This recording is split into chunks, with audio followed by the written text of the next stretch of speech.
Morning, y'alls. It is a beautiful day up there. Absolutely lovely. Another busy day filming today. Lots of editing to keep up with as well. Who's enjoying the Lee Westwood vlogs? Post those comments down there, or hit that like button as well if you like the daily vlogs, and if you're enjoying the Lee Westwood vlogs. They're good, aren't they? He was in good spirits that day. The match is very interesting. So yesterday's question, what's the defining factor that makes you go to a tournament? It seems that location really won the day, which I would guess as well. So if the tournament is close enough, kind of the golf fans will go, isn't it? Makes you wonder why there aren't more in the UK, doesn't it? So today's question then, why is there not more events in the UK? I mean, we've got the British Masters back now, which is what our Lee Westwood Closehouse videos are kind of trying to remind you of as well. So if you are in that area, that is going to be such a good event to go to. Some of the plans they've got, they were telling us when we were filming the video, it's going to be fantastic. So that's a question I do get asked a lot, why are there not more events in the UK? But I guess we do have a few. I mean, we have the BMW, now the British Masters. There's also obviously we get the Open, is always in the UK, and we get the St Andrews Links thing, don't we? I mean, that's 4. Actually, now come to think about it, it's quite a lot. So post comments down below, what do your thoughts say on the European Tour? I mean, it goes out to China and goes everywhere, doesn't it? Would you like to see more events in the UK? Hit comments down below, hit the like button as well, like as I said, and hit comments, and if you hit the subscribe button, then you're subscribed, I guess.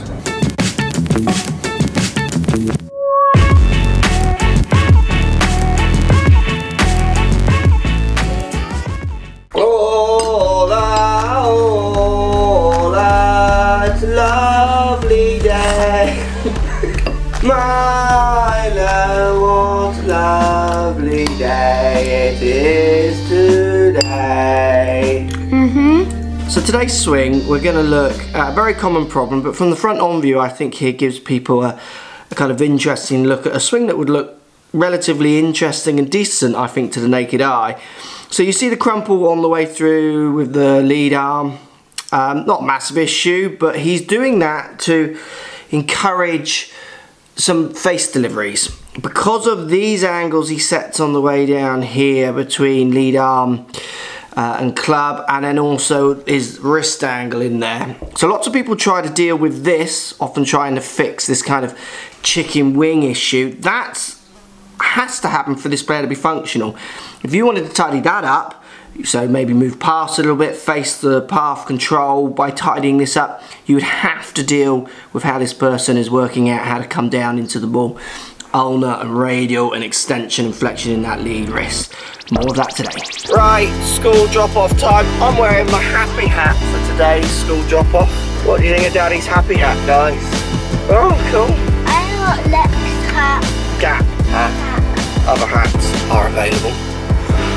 That has got considerably bigger. So the amount of questions I get about how do I fix my chicken wing, and this is the reason why I've chosen this swing. Think about it this way. So many are trying to do things here to try and get rid of this crumple up that we see. Where for me, the way this player attacks the ball, uses his downswing, he has to have that crumple, otherwise he would never function. So if I start the downswing, keep plenty of radial in, so hinged up as you would call it, and then lots of extension in my lead wrist, my left wrist. So turning lots that way and keeping as much of this angle in as possible. What happens is I get down near the ball, if I was to really extend down and through, I'm going to get the face at such a crazy angle, the shot just will not work. So what players do while holding these angles for a long time is they start using their elbow to try and get that face. Hopefully you can see with the marker on here, delivering somewhere near where they want that ball to start. So it's functional. It's not the best way, arguably, and I would say for lots of golfers it harms them, but it's not fixing that chicken wing, as people call it, and are so often trying to be fixed or being told what to do to fix it. It's sorting out the order of that downswing a bit more. So if I was to do a downswing where I get into ulnar deviation, so start getting my wrist to move this way as quick as possible, while at the same time flattening my wrist or even bowing my wrist. Think DJ on that downswing. Now, it only makes sense to push out in front of me. If I was to crumble from here, I don't think my club would even touch the ground. Changing the order you do that downswing in your wrist angles then sorts out what that follow through looks like, and in turn can sort out face the path, the key, and path of the club. If you hit the ball dead straight and use that chicken wing all the time on the way through, not a problem. Look at Jordan Spieth, he's someone who does that. Got to remember, he's got a very weak grip, so again, he's using his elbow to try and control face the path. But for more unskilled golfers, this can cause a lot of issues, strike direction. So try a few swings on the range where you feel like you're literally just chucking the club away from you as you start your downswing, trying to bend your wrist into ulnar, so down to the ground as early as possible, while turning that wrist almost down to the ground as well. So this way and this way, and then hit some shots. Film it, see how it looks on the way through. It'll look very, very different. My day has now changed a little bit because of this bad boy that needs fixing. So I'm now going to take the car to get this fixed, and I need to get food for tea tonight. At some point I've got to get some work done. It's going to be like one of those days, isn't it? Just like nothing happens. So I'm trying to get loads done and I don't get any done. Now I've left the bike shed open, got to go and close that. Because I've got my bike in the boot, that's working. It's actually a really nice day for a forced cycle. Let's answer your questions. Okay, Mark, how you going? Hey, quick question for you. Just wanted to know what age you got your kids involved in golf or swinging a club. I've got a young fella, 2 years old, or a bit over 2 at the moment, but just interested to know what age you got them swinging a club, how you went about it. Don't want to force him into it, obviously, but be able to wander around the golf course with him when he's a bit older. So any ideas or tips, comments, much appreciated. Doing well, enjoy the videos, keep it up. So, all my kids have had to go at swinging a club because they've come to the range with me, you know, when mummy just needs 5 minutes peace, you know what I mean? So, youngest, I persuade her to come by getting her some sweets. She hits a few, kicks a lot, enjoys the sweets. Milo, my middleest, isn't really interested. It's all too precision for him. He likes football. I reckon he'll like it when he gets older. Fanula, my eldest, she's always come to the range, so kind of from 5 upwards really I took them. And she shows the most interest. She's now 11, turning 12 very soon, and she's really shown interest in this last year. She can hit the ball far enough to get on the course, she makes sense of any changes, she's willing to try different grips, those kind of things. I started when I was 12, which is a good age. But there is no harm getting kids to enjoy being around golf as early as 2. Because for me it's about the association of sport being fun as a leisure activity, as an exercise, as something to go outside and do. It's not about them being good or bad. It also teaches kids that there are learning processes, you know, things don't just come to your fingertips.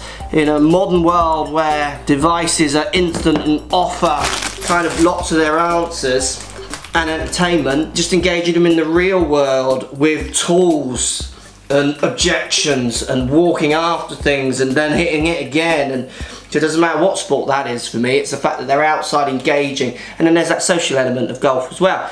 Fanula plays, she's playing with me and my mum often, and my dad. You know, she's got to know where to stand, she's got to know when to say thank you and all those kind of things. It's just great social skills being learned in sports. And lots of people say, oh, you know, about forcing, don't want to force them. I never quite understand that because I follow their lead. It's always a simple question with my kids. Do you want to come and do this? Yes or no? No. Okay, that's fine. Do you want to come and do this? Yes. Come on then. Did you enjoy that? No. Did you enjoy that? Yes. Their lead. And then they go, well, can we go again? Of course we can. Can we do it more? Of course we can. You know, it's giving them the opportunities. That's the key. Just give them the opportunities and then relating it to fun. When we go and play golf, it's about having fun. If Fanula's got to hit a ball over the water, I joke with her, say, go on Fanula, let's see you hit that ball right in that water. Let's get rid of that ball. It's a joke, it's a laugh, it's fun, it's not serious and anger and all that rubbish. And hopefully you see that from the course vlogs that we do, which for me is one of the biggest messages I think that's sometimes missed by people trying to judge if Rory's a 7 handicap or not. Get over yourself. Go and get your own handicap. Just setting up for some major putting, testing and reviews with my good old mate Sam.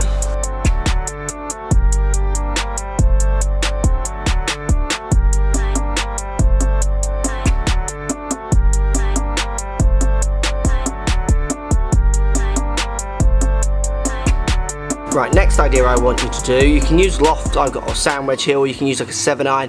You're just going to kind of pitch balls 50 yards out in front of you. But you're going to do it in 2 styles. You're going to do one an exaggeration of style I want you to use, and one your style. So first off, do your style. Put your hands down by your right pocket, have the head way above your hand, so you've got this radial extension in your, or deviation in your lead wrist, so hinged up. And hinge your wrist here, so the back, so if you had a glove on, your pad of your glove would be pointing up to the sky, and then try and hit some shots, but with some speed, try and swing through.